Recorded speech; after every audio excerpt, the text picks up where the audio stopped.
Bonjour, aujourd'hui la chance de m'entretenir avec Mathieu Simard qui est auteur de 6 romans.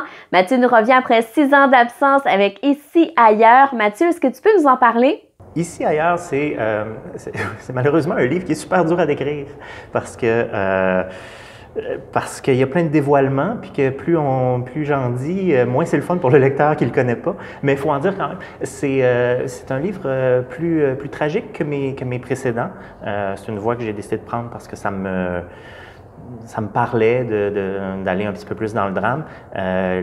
L'histoire, en fait, c'est du choc entre un couple qui s'en va dans un village pour fuir ses problèmes et le village lui-même qui ne veut pas nécessairement accepter ce couple-là chez eux.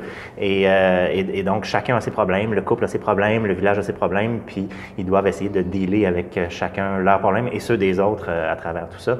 Et donc, on raconte un été dans la vie de ce couple-là, de Marie et Simon, à partir du moment où ils achètent une maison, la maison du vieux qui est décédé dans des circonstances un peu mystérieuses, et les 4 mois qui suivent, où est-ce qu'ils essayent fort de survivre et de recommencer leur vie à zéro pour oublier un drame qui leur est arrivé. Et je ne dirai pas c'est quoi le drame, juste pour ne pas dévoiler trop de choses quand même.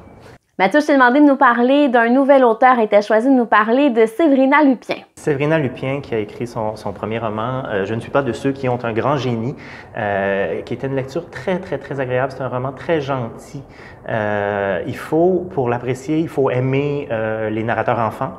Et il faut accepter dès le départ ce ton-là, une espèce de naïveté absurde un peu, parce que les enfants ne parleraient pas nécessairement comme ça, mais le personnage enfantin qui narre cette histoire-là a une langue très naïve, à l'extrême un peu, puis c'est très le fun à lire.